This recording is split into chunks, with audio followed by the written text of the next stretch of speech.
evening, keepers of the cash. Gary B, the casual comic guy here, and joining me just like every single Thursday, we got my good buddy Digger Jim. Jim, what is going on with you tonight, sir? Oh man, I've been snookered in to a blacksmithing class tomorrow. My son was like, "I want to do something for my birthday weird." I was like, and my wife said, "How about a blacksmithing class?" He goes, "That'll work." and he goes, and so her deal was that she could take that. You buy one and you get one person to go for free. So I'm that other person because tomorrow's my day off. So she's like, "Take him and go." I was like, "Okay." So I'm gonna be like Pocan Joe, just swinging at him. Right, tell him you got to make an Atlantean sword. I know, right? That's what I was saying. All right, and of course, our guest of the hour tonight. His first time on the 1011. We have none other than Sidequest Comics. Eric, how you doing tonight, sir? What's up, guys? I'm excited for tonight. I get to show off books. I love showing off books, man. Nice. Well, here's what we do, right? We're going to have you give the quick 2 minutes of who you are, where people can find you, what your channel's about. We'll go say hi to the chat, and then we'll come back and start you off in your first one. But first, Eric, who the hell are you? Where the hell can people find you? Who the hell am I? Well, I am just a guy that loves artwork and comic books, and you can find me on YouTube at Sidequest Comics and also on Instagram. I have an Instagram account that you can check out. I try to do daily posts on there, like themed, like Mondays I do Mutant Mondays, and I'll take a picture of, a comic book and post it. So I try to do that throughout the week just to kind of just show off cool books, because that's kind of what most of us are in this hobby, right? It's just because it's fun, it's cool. I used to collect comics as a kid, and then as you get older, you get out of it for one reason or another. And then I found my way back to it a couple of years ago. So, and then you get to buy all the ones that you didn't get to have as a kid. Yes, because I have big boy money now. Exactly. So yeah, that's the thing. Some of them, it's like I went back and rebought because I used to have them. Don't know what happened to them in 20 years. They disappear sometimes. And just get the ones that I never could get back then because, I was a kid. There's only so much you could earn in an allowance before, you or things you want now that you didn't know you really wanted back then. And that's true too. One of the things, I've always been a Marvel guy.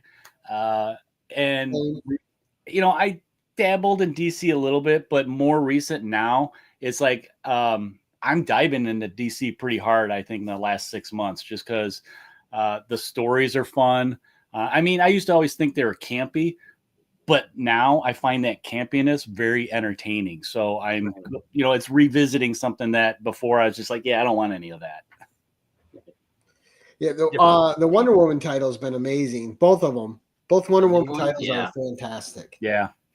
All right, let's say hi to the chat. So we had Sidequest getting in first and saying hi to everybody.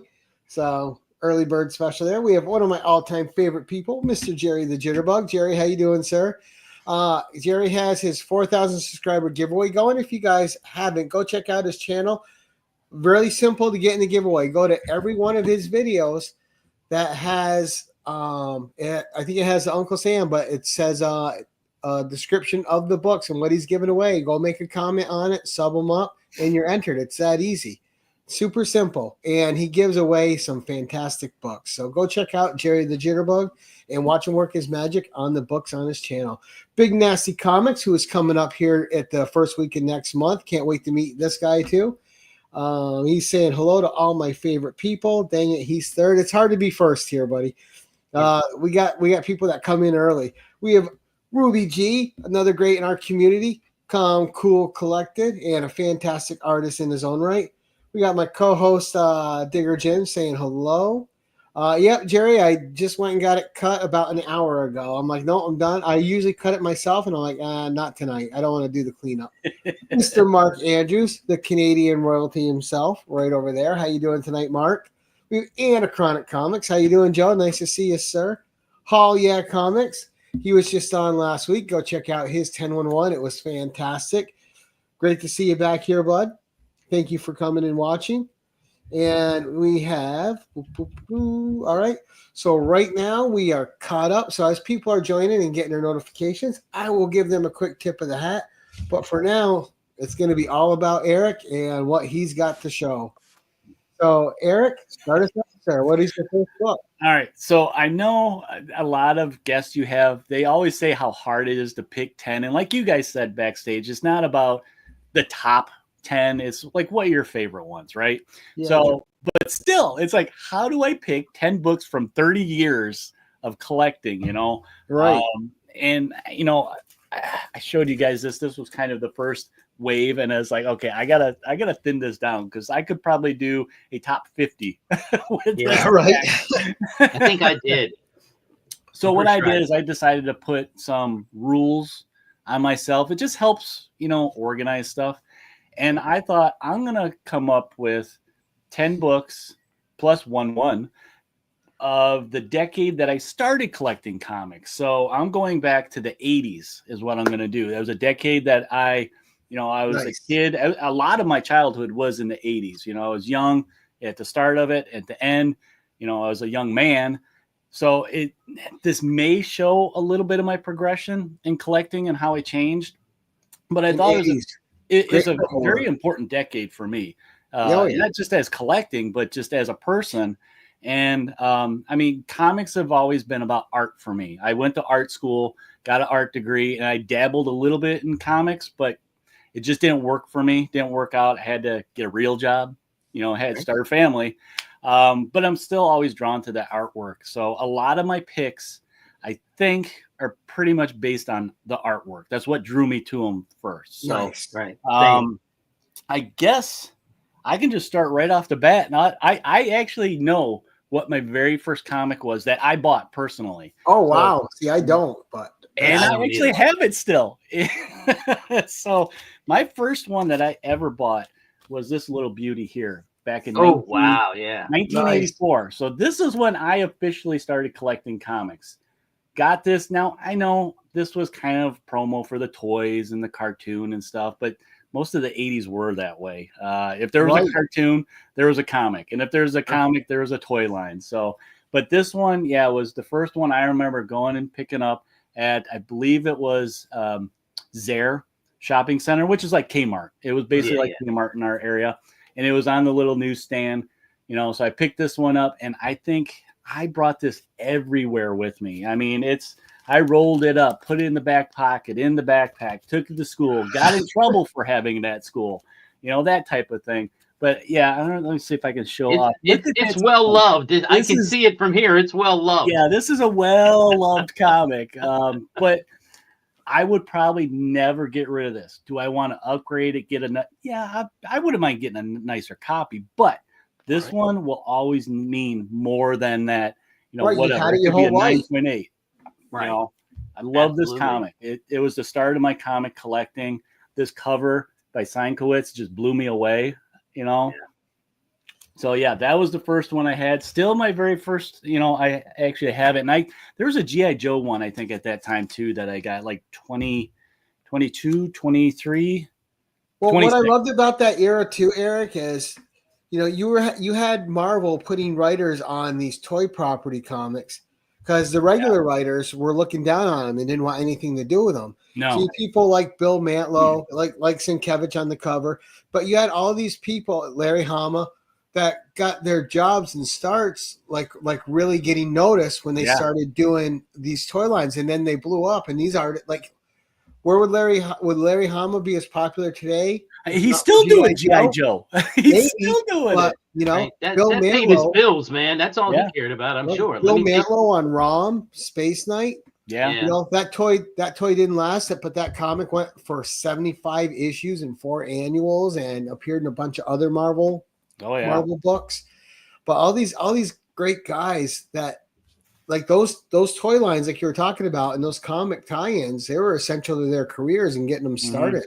I'm a sucker for those toy line comics because it's very nostalgic for me to go back and be like, oh, I remember that toy, or I had that toy, that type of thing. So yeah, I'm a sucker for when I see those in the bins that I'll grab them, you know, regardless of shape.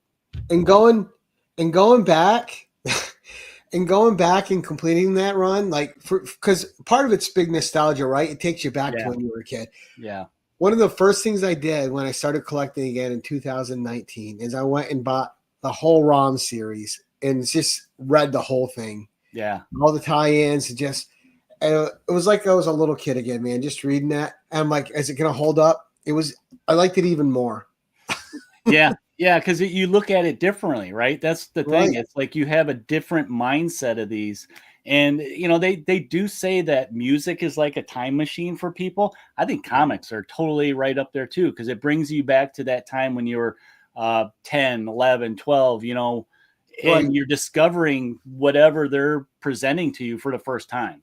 And the thing is, when you go back to it as an adult, you still get to see it as a kid, but then you get your adult perspective on it as well, and it just enriches it.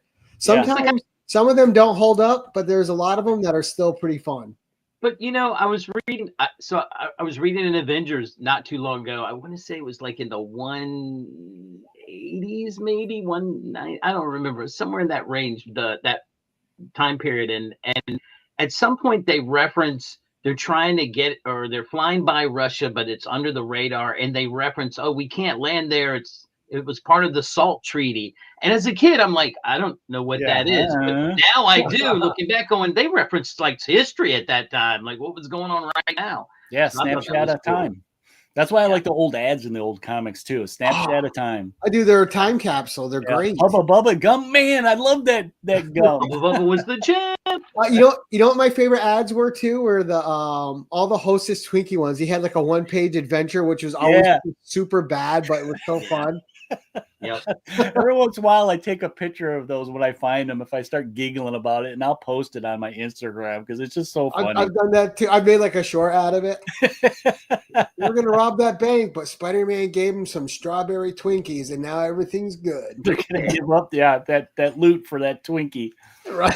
All right, number 2, sir. Well, my next book, my second one that I picked here, I'm kind of trying to go in a little bit of order. I think I jump a little bit, but it's actually on my shirt right now, but it's this one. I had a hard time. I don't remember which issue. I probably started with number 1. Once again, 1984, the start of me collecting. This was a series that I remember going to the comic store every month as a kid. Say 1984, I was about 11, I think, at that time. Going and picking up the next issue every month. So for a year, I was doing that. And what I love about not just this issue, but this series is it introduced me to the wider, range of heroes in Marvel Comics. I got to see both the good guys and the bad guys and how they interacted with each other. So that was this series was kind of my first introduction of Julia Carpenter's Spider-Woman. Yeah. And this particular one is one that stands out the most to me. This was my favorite one for a long, long, long time. It's where we got the origin of the black costume in number 8. I remember that being so controversial. So many people were mad at that costume when it first came out. And you know what? When I hear people arguing about like that, or you always hear the argument with Wolverine's first appearance, just get them all, and then don't argue about them. Right. So I remember that actually being in the newspaper. Like it was like they've changed Spider-Man, and people, and even on the ABC News or something, they had a little news clip about people were upset about it. It was like when they did Death of Superman too. They had a hissy fit. How can you kill Superman? Well, I remember when they did Superman, I was going to the store and I was just like, what can I get? What can I get? Because at that time, I was at that age where I had the dollar signs in my eyes because it's like, they've never done this. This is going to be worth millions. I'm going to get a couple copies. Yeah, you know where that went. Yeah. Same thing with Spider-Man 1 from McFarlane, right? Yeah. I have plenty of those ones too somewhere. Now, and the thing with that too is like, that costume is iconic now, and it's a lot of people's favorite costume he's ever had. Yeah. Right. I've always loved this over his original costume. And I don't know if it's because that's when I first started collecting or just the simplicity of it. I like the simplicity of it, I think. The solid. I always like his original more, but I do like that one. They kind of ruined it when they put it on Venom for me, but. There we go. There's my worst figure. Right. Yeah, I was never really a big fan of Venom. No, I'm not a symbiote guy. Yeah, I mean, I didn't like the big monster mouth, and then when they added the tongue and stuff like that, and even nowadays where they're making him the anti-hero, Right. I'm just like, no, he's a bad guy. He'll always He's a be bad guy. Right. Straight up. So He wanted to destroy Peter Parker. So, but then again, that might be some of my.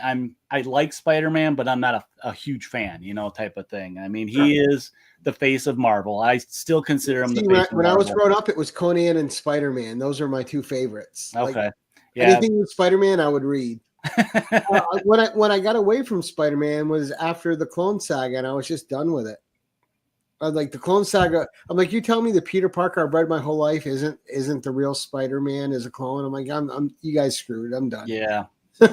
Yeah. When I think they turned off a lot of people. So it's almost like when you try too hard, it's just like, it's because I love them. I love Mark Bagley art on it, and I loved Eric Larson's follow-up to McFarlane. I loved all that stuff. It was great, but and then nowadays when I got back in 2019, I'm like, Spider-Man's in too many titles a month. I'm not really going to collect that. You know? And I think Marvel and DC shoot themselves in the foot with their big characters, like with Spider-Man and Batman. And you put both of them in way too many titles. And once people can't read everything, they just don't read anything. Yeah, it gets oversaturated. They look at other things. It really pushes them to other avenues. That's what it does. So, but that's still a great thing. If you like your hero, you want to conceivably be able to collect everything they're in and not have Marvel or DC soaking you for $9 a month with that hero in it. Oh, yeah. And that's a problem I have with one of my favorite character who is right behind me here. I'm an X-Men guy in general. Right. And Wolverine's guilty of the same thing. He's in every freaking title, but and I love him still, but like you said, you can't get everything. It's just it's impossible. All right, number 3. Speaking of X-Men, I got the Marvel graphic novel. Which number is this? This is number what is this? 5? This is number 3. 3? Yep. So this was kind of my introduction. This one and the Heroes for Hope issue that came out. I think I got both of those too. The Heroes for Hope. Yeah. This came out in 1982, and this story, if you guys have not read this story, oh my God, this is like basically the mutants, story right here in this. God loves, man kills. Now, is that a first in 82 or 9th print? Deep. This is, this Jim, is a third print that I got. I've been kind of wanting to get a nicer, a first or second print, but I bought this off the stands back in the day. So, nice. I've read this so many times. It's another well-loved comic, but I think mine's like an 8th print. So I don't even matter. I got to read the story, so I don't care. And I think they printed it in like a mini series at some point too. The last, I think it was 10 years ago, I think is when it came out. Marvel broke up the story into a mini series. But yeah, it just introduced me to the whole, man hates mutants type of that story that is still carries on to this day. And this, I think, is probably one of Chris Claremont's best written stories. The fact that it's all in one, you read the story and it's done. I mean, it's a brutal beginning. It's very adult themed. It's not your adventure comic book good guys win at the end. It's an issue that's an ongoing issue with them. And I mean, it's the first appearance we get of Stryker too. So it's a new character that kind of bugs them for a while.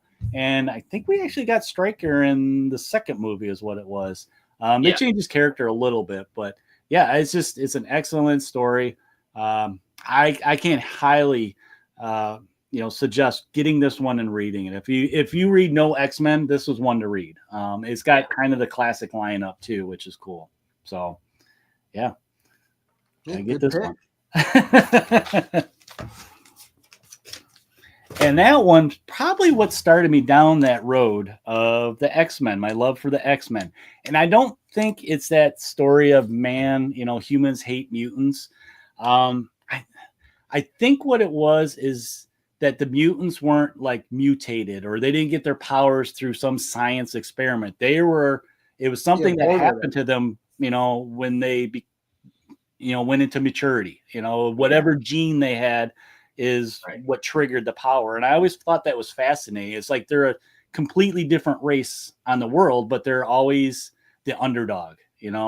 When they switched to that from you know, because we didn't get that big hate in the Bronze Age or even in the 60s, really. They were still considered heroes at that point. But in the 80s, when they did this and they started doing the whole man is against them, they're going to take us over and enslave us. It was a nice, I've always found it interesting of how they compared them. A lot of times they compared them to like, you know, the Nazis and the Jewish people, how they were oppressed and stuff like that. So right. I kind of like those adult themes in that, because then it elevates the characters to more than just superheroes. They're right. You know, they're fighting for their existence. But going on to what that led me down, I got this little one, 1980. So we're going backwards in time a little bit. This was probably one of the first ones I got in Uncanny X-Men. I don't know why I started here. Probably because it was cheap at the store and when I bought it in the used bin. But it was 137, which is the last issue of the Phoenix Saga. So I actually had to go back and finish this whole storyline off. Smart man. That's my favorite run right there. I mean it's classic John Byrne. Another great story that Chris Claremont did. And this was one of my ones I bought back in the day. I think I bought it for, I can't see the price tag. I would have to take it out. I think it was less than $10 when I bought it. It was probably 1984 when I got this. And then it was a couple years ago when he was at a local show. I was like, I got to get him to sign this one. This is kind of, you know, the climax of the story. So, and just one of those iconic covers too. Yeah, very iconic. And I was kind of hoping I'd win $2,500. I don't know. I think everybody did. Yeah. Everyone's like, oh my gosh, how many comics I could get with that? Oh, yeah, it was maybe 2 years ago that I finally finished the full storyline. I got that first appearance of Phoenix finally. And nice. That was, of course, the last one on that story list that I had to get. Sure. But yeah, this became one of my favorite books. You know, all the books that came out back then, Spider-Man, Avengers, Iron Man. I was never really a big Avengers or Avengers associated, you know, lover. But the X-Men, I always liked them. Well, they always seem to step above everything else. Yeah. Even though they're being beat down, they're still going to do the right thing. Yeah. So, all right. So what number? And I'm a Cyclops supporter. There's a lot of Cyclops hater out there. There is. There is. I don't know how I feel about Cyclops. When Jean and Cyclops belong together. They do. I've always liked Jean Grey's character, and I mean, even when she's not the Phoenix, I've always liked her character because she was like always that rock for the team, the mother of the team. And I mean, if you read some of those original X-Men runs from the 60s, oh my gosh, she's such a vanilla character. But you read her now, and it's just like completely different character. And even Scott, I mean, Cyclops is a different character. They both still have those hints of what they were, but you think about it, back then they were kids. They're adults now, so there's gonna be a difference. You know what? I just could never get behind him. I agree with what you're saying. I'm with you, Tate. I agree with what you're saying. Jean Grey, that character, she grew. I mean, in the Phoenix Saga, really made her grow. Yeah. As an individual, totally away from Scott. This was her own thing, her own path. So I agree. And that's what built Marvel, right? Is you actually cared about the characters and what would happen, and if something bad happened to them in an issue, you got mad about it. Oh, I did. I mean, and I think I got to know the characters better at that time period when they started X Factor. You know, they brought back the original team. And they really messed with that team in that series with Apocalypse coming in there and changing them up. And but it was interesting to see at that time, they took the original team. Yes, they're adults, but then they just twisted them, man. Let's twist that knife in them and see how far we can push them. Yeah. So very entertaining.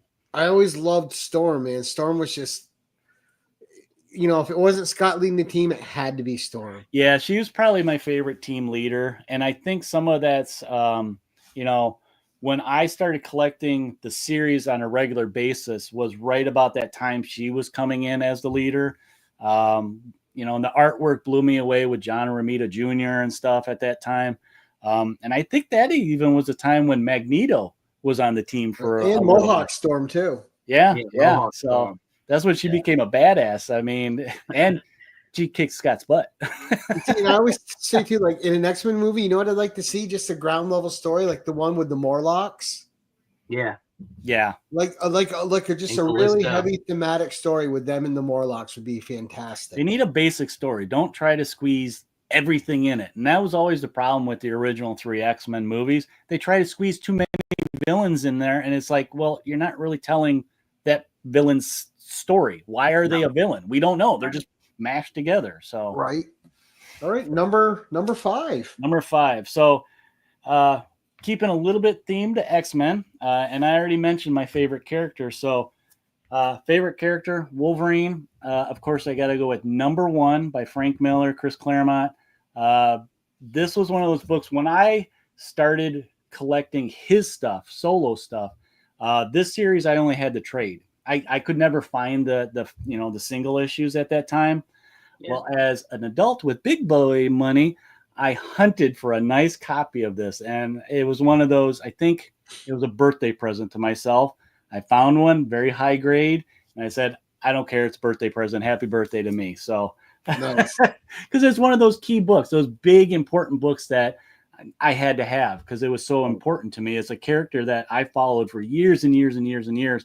And yes, it got a little saturated in the 90s, and that's more or less when I kind of was tapering off collecting. But when I got back into it, he was the series that I picked up. I wanted to see where he was, what were the stories going on, and kind of, I think it was right after they basically killed him off and then, of course, brought him back. So I was curious to see what changed between that, and that gap I had. And you know what? Came down to it, he's still the same grumpy, stinky little man. So, who that cover right there says it all, though. He's like, come on.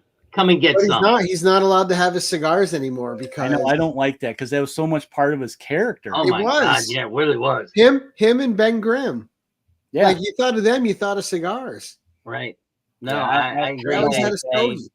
Can't vanillize him like that. I mean, this is part of who he is. It's like he wore that cowboy hat, had a cigar in his mouth, and he was like, "Get out of my way." Nick Fury. They did that with Gambit. Because Gambit was a cigarette smoker, and they cut that out fairly quick. Blame Jim Lee. I agree. Probably did. It's all his fault. But yeah, so one of my favorite characters. Have to see him. That there's so much in that book at that time too.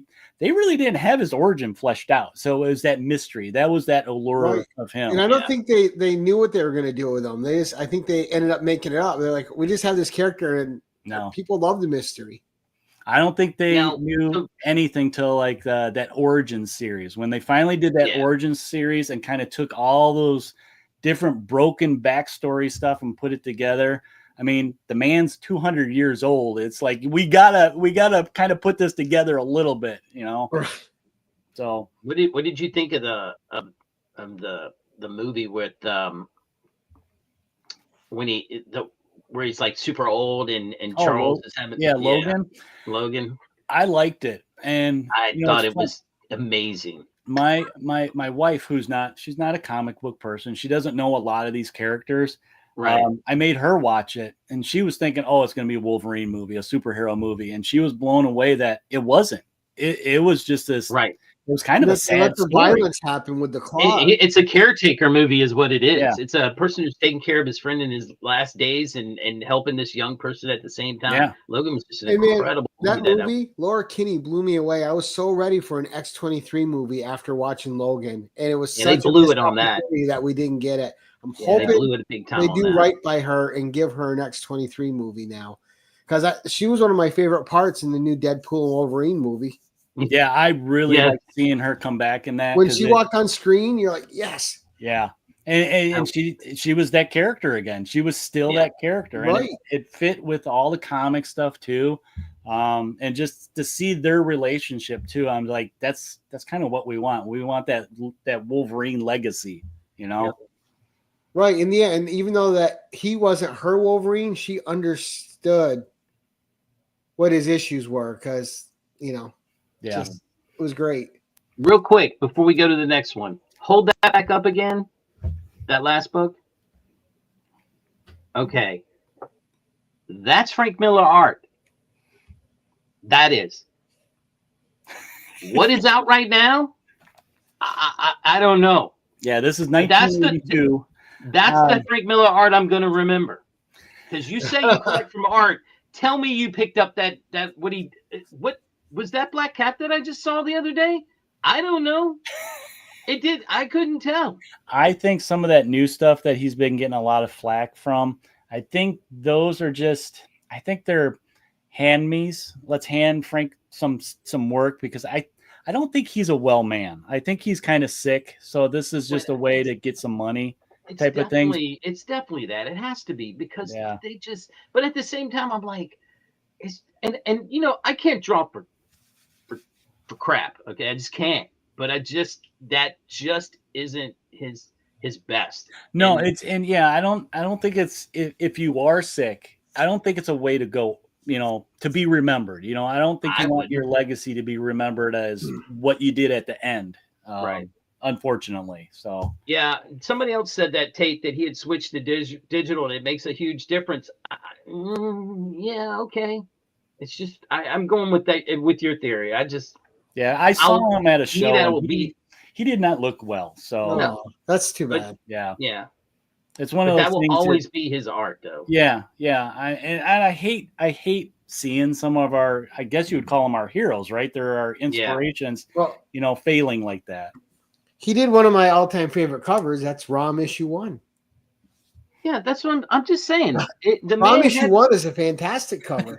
Look, his Daredevil run will be forever ingrained in my head, man. I mean, I was not a Daredevil guy until I saw that whole storyline. I'm like, this is incredible. I've got to read this. Oh, man. I was like you, all about the art. The story was always secondary to me.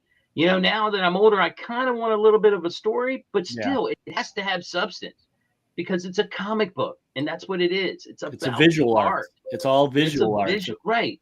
I mean, you should be able to draw the comic to the point, if there was no words, I would understand what happened. Yep. So, all right, the next one, when Morant's over with.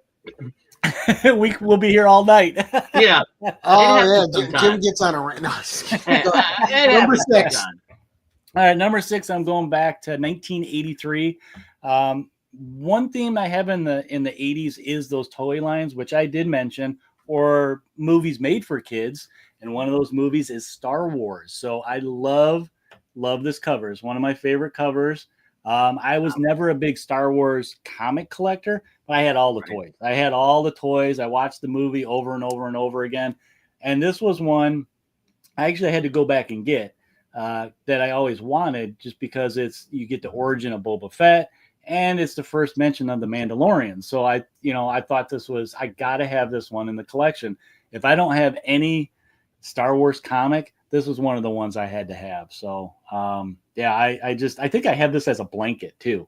That I had back in the day as a kid. We thought Boba Fett was the baddest shit in town. I mean, next to Indiana Jones and Han Solo. It was just costume design, because he didn't do jack in the movies. No, not really. There. He still looked bad.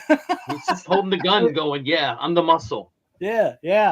I mean, then he got bumped into the Sarlacc pit. And how do you guys feel about how they brought him back in that new series? He climbed out. He climbed out and then lived with the Sand People for a while. I thought that made him more badass, actually. I wasn't a hater of that series. I wasn't a hater either, but it was all right. And that's how I am, Jim. It was all right. And if it's got Ming-Na Wen in it, I'm going to watch it. I mean, give me more of the Mando. I think I just like the Mandalorian better. Yeah. I don't know why, but I agree with you there, though. I didn't collect any of the Star Wars books. I might have a handful today that came in mystery boxes, but it's just not a series I collected or read. But I bet I saw the movie like a million times when I was a kid. Oh, yeah. And I always was impressed with him, even though, like Gary said, he's not a lot to him, but man, he's got it's something there. You just like, oh man. Yeah. Well, that, and they gave him a cool ship too. Yeah, it's true. Yeah. So one of my favorite Star Wars characters, next to Darth Vader. I always like the bad guys, I guess. Yeah. All right, so that was 6. This is number 7. Now we're going to 85, and this is a series that ran to 87. And this, I think, is a big part of me drawing myself. I remember getting these similar to Secret Wars. I learned all about the characters, and that was the Marvel Universe, the official handbook of the Marvel Universe. I got to learn about characters I never saw in comics, because I was limited to buy, what my store had. Sure. I was big into the X-Men, so a lot of Avengers I didn't know, or Captain America villains that I didn't know. I would study these like they were manuals, and learn about these characters. And the artwork is what it was for me too. Again, I would study the artwork. I remember tracing the little profile, stand-ups that they had of the characters in here, just to learn how the body was formed. And yeah, so this was a very early thing that got me going into art myself. Well, it was like an encyclopedia. Yeah. And we tell people, this was pre the birth of the internet. So this is how you learned about everything else. And not just that, but they had all different artists. They didn't just stick to one. So this was John Byrne cover. Yeah. I love that they did that. You got to see multiple artists drawing characters in their own style, which if you were an art fan, that was what you wanted to see. And stuff like this. I would never see that. Yeah. And it's too bad though, because you don't get those kind of books these days. No. You don't get the things like the Marvel Age. You don't get that. Obviously, the Marvel Universe or the DC Index or any of that stuff. And like this, I just flipped up the character Arabian Night. I don't know who that is, but he looks pretty cool. Let's talk about that for a second, because that was my next question to you. Did you ever read the Contest of Champions? I never read it. I think I have it, like an issue or two, but Marvel's Contest of Champions is a 4-part issue, and that's where I first see Arabian Night. Okay. And that was the other neat thing. They give you that information, like his first appearance. You know what I'm saying? It's the first time you see him. It's the first time you see what was that other one, like Shamrock, Peregrine. I mean, I can't remember. It was like Chinese. That was Saber was in that too.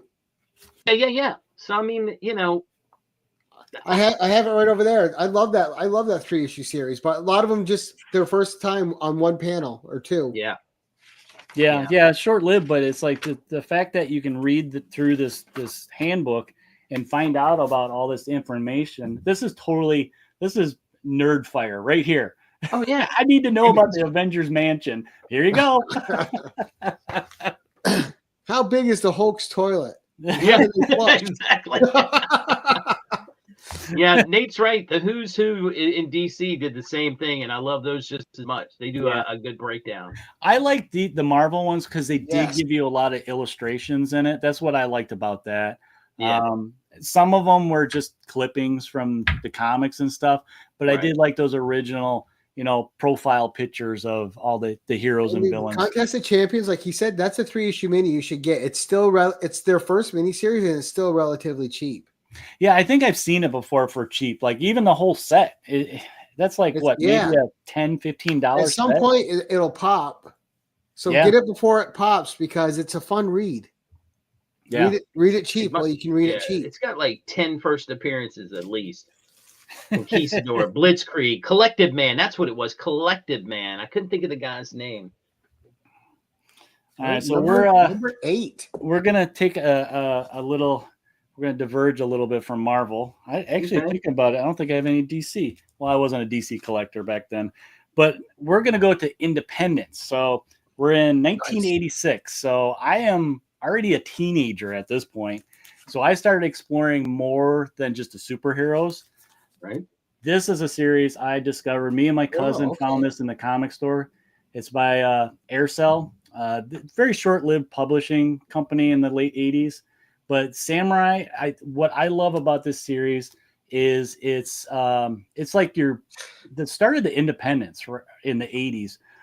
You got your action adventure, you got your martial arts. It's got a little bit of that anime flavor to it, and the fact that it's all black and white. So it's like the art to me, a black and white art is very pure. You can see the actual line work to make the panels, you know, and to me that just it highlights the art more when it's black and white. I love this series. It was like I think a 24 issue series, and they did like 3 volumes, but this first one is the best one. Right? Never mentioned before. Now Aircell, two shows in a row. I was getting ready to say, didn't we have that on Tuesday? Now, Eric, being a fan of black and white art, did you ever collect any of the Marvel Essentials? Because the Essentials were great. I got 1 or 2 of them, but yeah, and you read them, and it gives you a different feel. It's the same story, but you get a different feel when it's in black and white than color, and it's cool. I think the Essentials, some of it, it made me kind of feel weird about reading it because it's like I remember them in color type of thing. But for certain characters, it worked. Like I have the Tomb of Dracula. I have, I think, the zombie one. And for those characters, black and white works because it just kind of takes me back to that Universal Studio. Especially Tales of the Zombie. I have that one over here. Yeah, that's a great one now for some reason. And I think some of it too is the artwork itself too. When you have that black and white grayscale, it still kind of works. So there's enough definition of the forms and stuff that it's still enjoyable. But like some of the superhero ones, it doesn't feel the same to me. Right. You see, you've seen it in color though. I read the whole Marvel 2-in-1 series from the Essentials and loved it. Okay. But yeah, this one I can't resist it. I gotta show. I think it fits Conan very well. I think I can read Conan no problem in black and white. Yeah. Well, some of that I think has to do with the Savage Sword. That was all black and white. So yeah, true. They got some good perspectives in that too. That's cool. This is classic pen and ink to me right here. And this kind of opened my eyes up to that. The independence, it doesn't have to be superheroes. It can be something that's almost not every day, but a different kind of hero or a different kind of adventure. Just be a good story. Yeah, or a good story. I mean, look at what the independents are doing now. Holy cow. Some of the stories that they're telling are very, modern adult themed problems. So, and I think the 80s were something that started that. So that I can't highlight that one enough. I love that one. And then this next one, I'm going to jump right into it. More independent. Nice. This one, similar to that, independent, different stories. Love the black and white. This one, the artwork is totally different. I'm taking it out of the bag right away. But this was my version of Turtles. Oh my. Adolescent radioactive black belt hamsters. I am still hunting for this series. It's like I wrote it down here, 9-issue series. I only have about half of it, and I couldn't get Turtles. We couldn't find them. They sold out fast. So this is what I had to settle for. And this is actually the first spoof of Turtles. So of course it was the first one I saw, but I really like this art style. Interior, it's a very different black and white. And this one I found at a con, and I opened it up. I was like, well, what kids scribbled in this? That's actually the writer and the artist I found out later. But yeah, it's more black and white art, but totally different style. And that's another thing I love about independence. It's a place that the artists and even writers can really push the envelope, experiment with styles, and see, it doesn't have to be the status quo, studio style and type of thing. So they can really experiment and do something different. So yeah, this is another one that I absolutely love. Still hunting for them all 30 years later. Right. Wow. Bill said he had those. Right. Yeah, this one, there was I have a side collecting thing. I like collecting comics with animals in them, probably because of Turtles. So I got stuff like Hamster Vice. There's geriatric gerbils and karate kangaroos and all those kind of weird animal books. I like collecting. Like your Mice from Mars. Me back as a kid. They're kind of funny to me because they're ridiculous, some of them. Right. And I mean, it kind of reminds me. We used to play the Turtles RPG game in the 80s.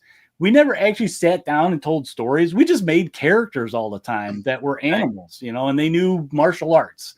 It was fun to us. So I think that's what some of the collecting those books is. It's just, it takes me back to that time. There you go. Nice.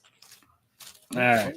And now we're at number 10. Wow. Number 10. So number 10, 1988. So I'm in high school already at this point. So this one, if this does not show how my tastes have changed from superheroes to something else, I don't know what will. So this is it's a Dark Horse Comics. You guys will love this. It's still in its bag that I got at the store. Wow.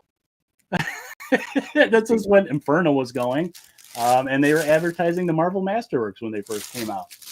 So this is a comic by Dark Horse Comics. It's the first appearance of aliens in comics. Nice.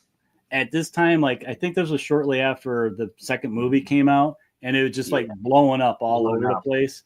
And then when this came out, oh my God, little geek boy was going crazy for this. I mean, and talk about the art inside too. Just you're talking about lines and stuff. Yeah. Mark A. Nelson, little tidbit here. When I was in art school, he was my teacher, and I did not have the guts to go up to my teacher and say, "Can you sign my book?" Wow. But yeah, he ran us through the ringer of his line work. I remember assignments where it was just like we were drawing like flower vases, and he was teaching us how he defined the form with cross hatching and line work. And it's like, oh my God, this is so tedious. I want to draw superheroes. When you said Dark Horse, I'm like, he's either going to pull out Predator or Aliens. I thought the same thing. I was like, but I had to go with this one because I was more of an Aliens fan. I was a fan of those movies at that time. Sure. And when this came out, it's like, oh, I get more, of the movie. Because this series actually was like a continuation of the characters. We didn't have Ripley in it, but we had Hicks and Newt in this series. So, they aged Newt up to a young adult, and it was a neat to see them going back. I mean, this was before we had we got like 6-7 Alien movies at this point now. Right. Yeah, and then they totally screwed Newt over in 3. Yeah. So we only had 2 at the time that this came out. The new story is great too, because you see her having so much trauma about the aliens. Yeah, especially when she's at that campfire with her friends and like she's just going through it. Yeah, we'll show off some of the artwork because the artwork. Oh God, this one I opened right up to it. Probably because I've opened it and copied it myself a lot. Look at that artwork. Right, it's incredible. I mean, yeah, it does have shading, so it's not pure black and white line work, but I like that they kept it black and white. I almost wish with some of the newer series that Marvel's been doing, they would do something like this, just pure black and white. I think it would kick ass if they did that again. But I've been impressed with their alien stories. I've really enjoyed all the alien stories, except Predator for that one annual they put out with no words. I thought it was horrible. All the other ones I really liked. And I like the the black, white, and blood one that they did. I like the Predator series. I've enjoyed too.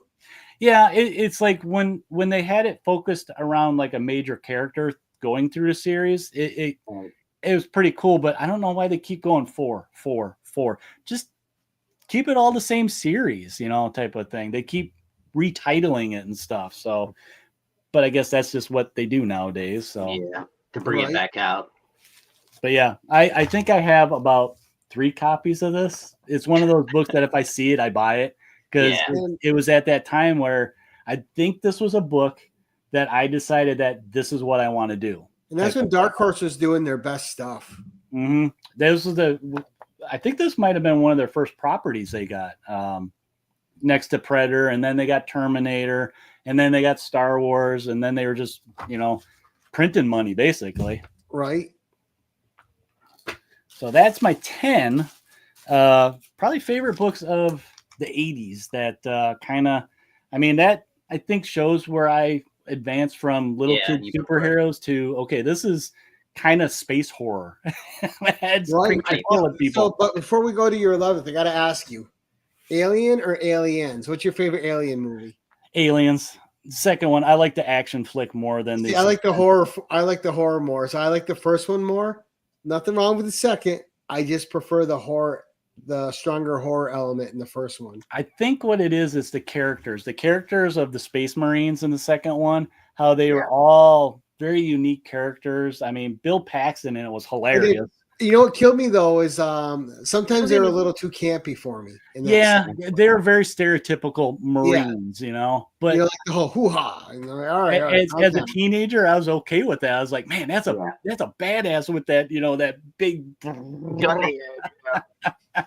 And I mean, you know, picking Paul Reiser to play such a bad, terrible character. Yeah, I mean, he was dirty.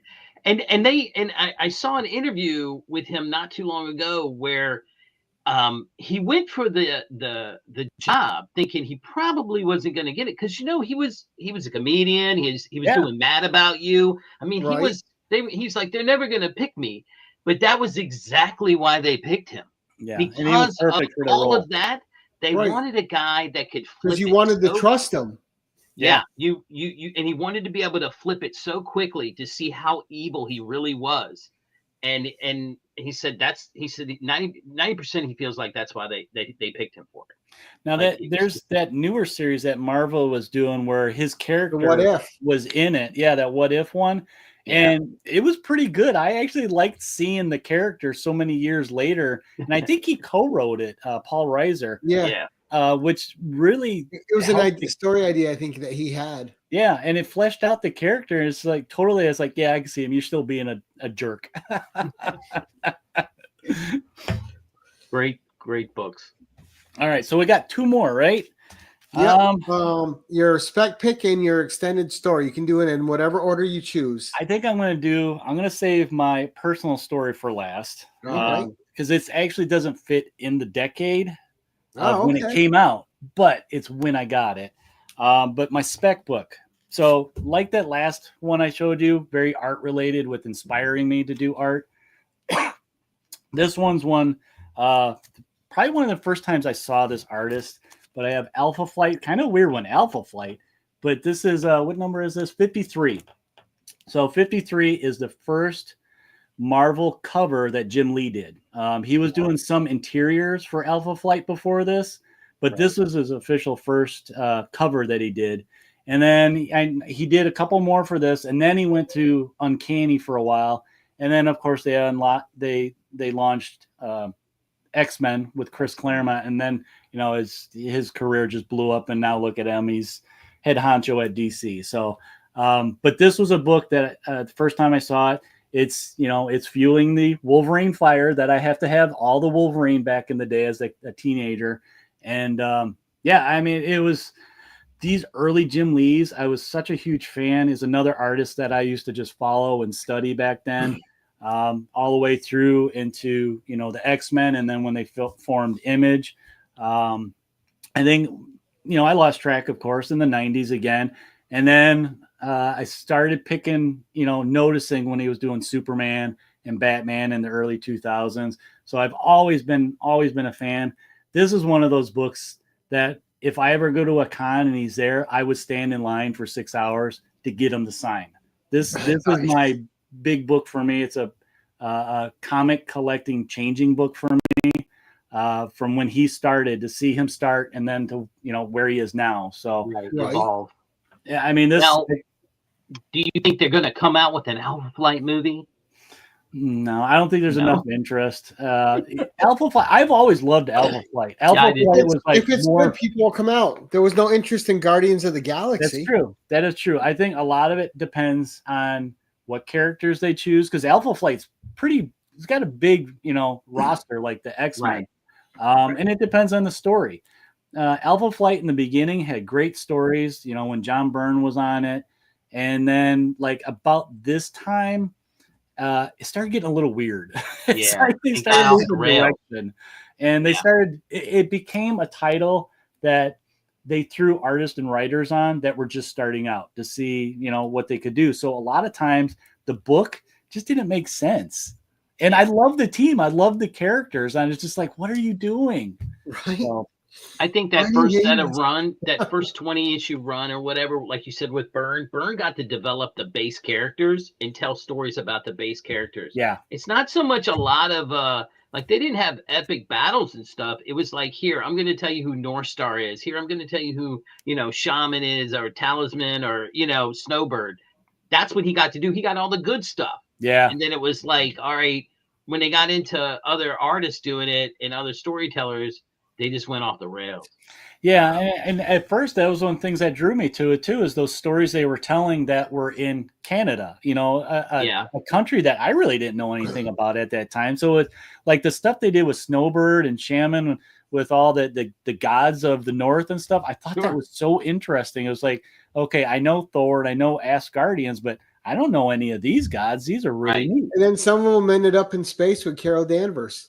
Yeah. Right. Yeah.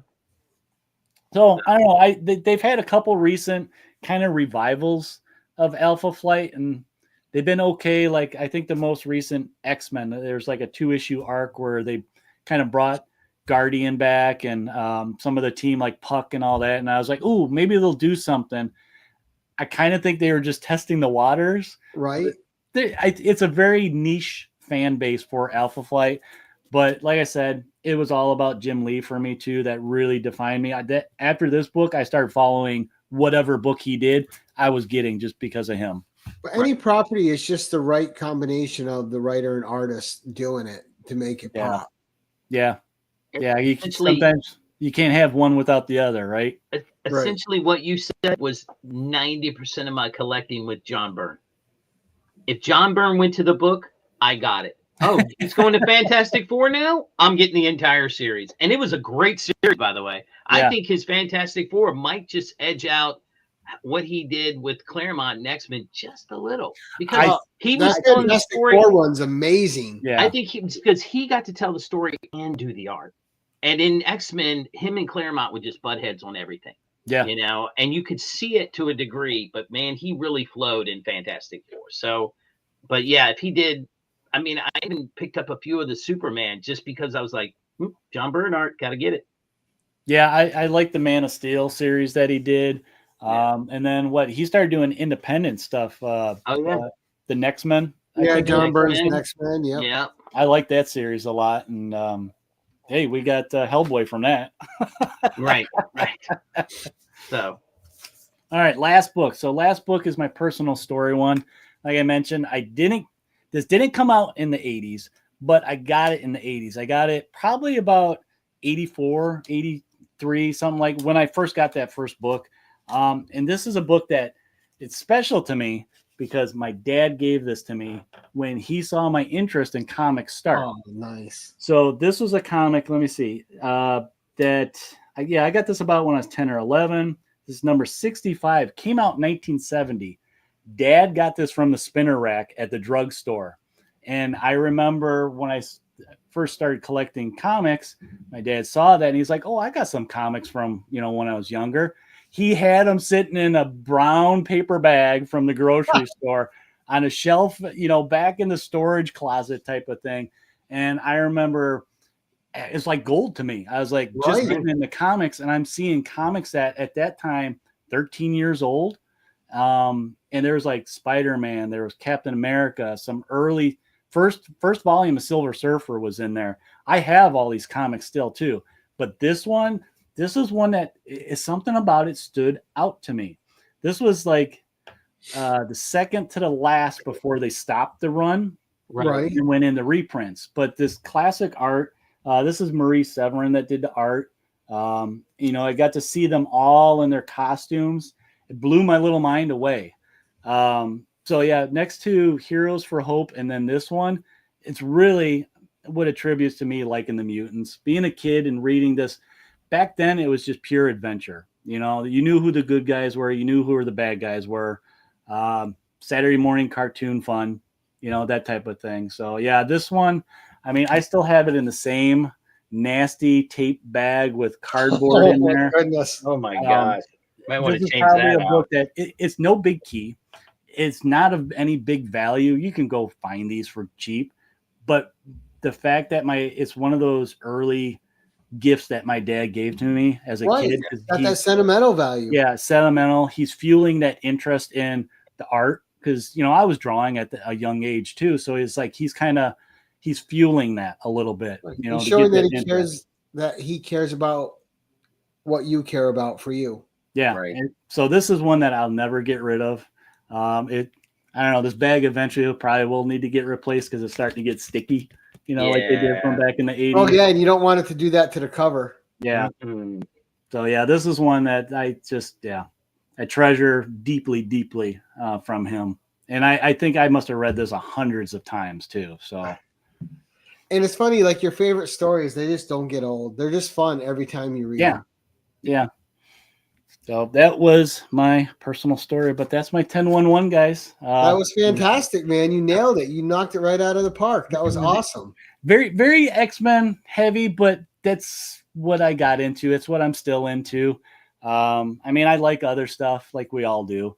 I like a good story. I like good art. But doing this, Gary, has inspired me for my channel personally. And something I've always wanted to do was like a yearly breakdown or a top 10 of this year, stuff like that. So a lot of this might end up in a video of like top whatever covers from the 80s. And maybe it'll inspire something from the 90s and, from the collection. Because sometimes you watch that stuff. A lot of people, I know when I watch stuff that people show off, I discover stuff that I either forgot about or didn't know about, especially when it comes to independence. And it's like you hear people kind of review it or talk about the stories, and it's like, yeah, let me get my notebook and write that down. I need to go find that. And unfortunately, that little group that I interact with, like Nate at Hall and Dope Comics and Big Nasty, we show each other stuff, and then we're like suckers. We have to go find it because it just sounds so interesting. Well, I would give you a word of advice: is don't get to know Mark Andrews because he will make you spend all your money. Yeah. Mark has stuff Mark that you're never going to find. He's good at making people spend money. Yeah, well, and the nice thing about like me as a collector, I don't care about. Thank you, Mark. I don't care about condition. I'm like a dollar diver. As long as I can read the story and kind of see the pictures good enough, I'm gonna enjoy it and I get my money's worth. There you go.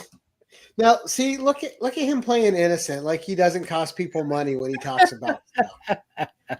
You could see the evil crack on his smile when somebody goes and buys a book that he mentioned. Twisting the mustache a little bit. Yeah, I'm sure. Well, yeah, one side of it's just a little twisty. See, Nauman knows he's cost Nauman some good penny. Dangerous is dangerous. And he's just lucky Steve White's not here. I think hasn't cost anyone more money than he's cost Steve White. Oh, goodness. But great show, Eric. All right, guys, we are going to do like we do. We're going to go around and see what everybody's got going on. We, of course, always start with my co-host. Jim, what is coming on for you, sir? I got the email notification. There's a tracking number. I need to see where this book is. I feel like it should be in my possession by now. Because like I said, you could see this back wall back here. I'm a negative space nut.